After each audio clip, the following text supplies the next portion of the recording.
title is We Went on Vacation to Japan. I Wish We Never Did. If you're planning to go on a vacation soon, please read this story. We made a mistake of trying to be adventurous and it cost more than we thought it ever would. My name is not Liam. I'm 18 years old. I'm not 18 years old.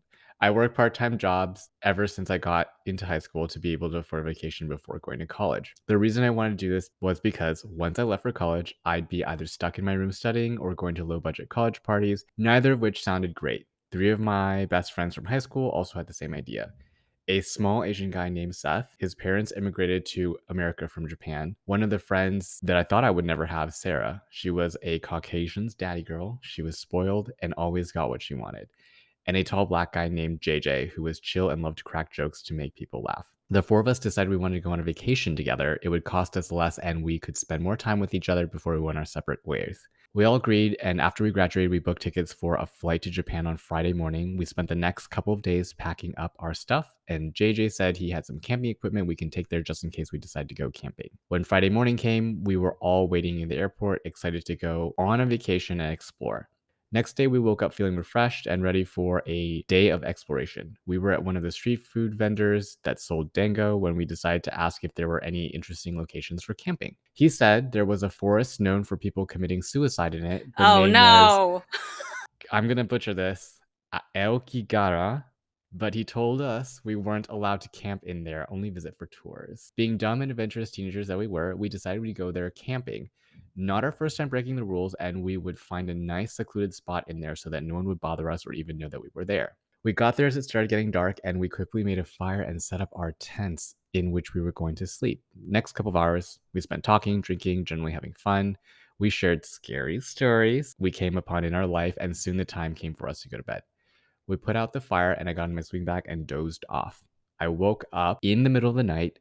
As I rubbed my eyes, I decided to see what time it was. The clock read 2:48 a.m. and I realized I needed to pee really badly. As I left my tent and made my way deeper into the woods, I thought I saw a figure of a person, but as I blinked again, it was gone. I shrugged it off as me being hungover and just saying things. I finished my business, made my way back to the tent. I fell asleep, and once again, I was awoken this time, but I could hear something. It sounded like a muffled voice speaking in Japanese. Nope. Thinking it was Seth speaking with a park ranger or something, I got out of my tent and I could see Seth at the edge of the forest.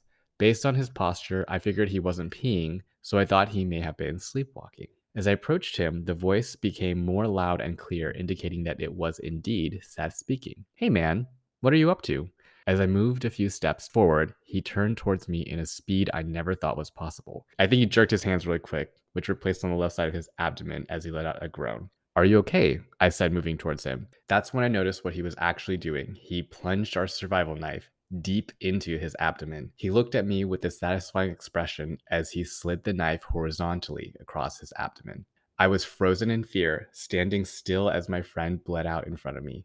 After I gained some control of my body, I screamed. My lungs burned as I screamed again and again. JJ and Sarah woke up to see what was happening, and once they saw Seth, they too screamed at the top of their lungs. We need to get the fuck out of here, I said as I ran back to our camp to pack our stuff up. Not even 10 seconds into the packing, I could hear JJ scream, No, Sarah, where the fuck are you going? He yelled, and as I turned my head, I could see Sarah running into the woods. Fuck, we need to go after her. We can't leave her in this forest alone, I exclaimed, nodding my head to the direction in which she ran. JJ just nodded his head as we ran after her, adrenaline pumping in our veins. We ran like that for 5 minutes until we saw Sarah climbing a tree, already almost at the top. Sarah, get down. Please, you don't want to do this, I said, with worry and panic enveloping me. As she climbed the tree, she looked at me and JJ once again with a smile and a look of satisfaction on her face as she let herself fall down on top of her head. The sound of bones snapping as her body fell limp and lifeless. We didn't say anything. We simply looked at the ground for 5 minutes. 10 minutes. I'm not even sure how long. We just sat there, our gaze meeting the ground beneath us. As we were looking down, JJ pulled out a knife which was already covered with Seth's blood. I didn't even try to stop him. No, Come I was on waiting for him now. to do it so I can have my turn. Just as he was about to pierce his abdomen, a figure emerged from the bushes next to us and shoved JJ, who in turn dropped the knife. The man said something in Japanese as he picked JJ up and made a gesture for us to follow him, and we did. We followed him back to what we assumed was his house. He made us some tea as he started to speak. How many? How many have passed? The man said bluntly. Me and JJ looked at each other as we said, 2, in unison. This forest makes people want to end their lives. It's not known for suicides for no reason. Every time someone spends more than 6 hours in the forest makes them commit suicide. He paused, meeting our gaze to make sure we were still listening. The reason it does this is because there was a tribe living here hundreds of years ago. After they were defeated and about to be wiped out, their shaman put a curse on the forest, making anyone who stayed there for prolonged periods of time end their own life. He said as me and JJ looked at each other and finished our tea. I suggest you leave now. Leave to wherever you came from and don't come back, he said as he got us back to town. It was already dawn at this point. When we got back, me and JJ packed our stuff, got a refund from the hotel for the next 2 nights, and got on a flight back home. We didn't dare say a word to the police, and we didn't want to stay in that cursed place any longer. 2 weeks have passed since that incident, and I just got news that JJ committed suicide.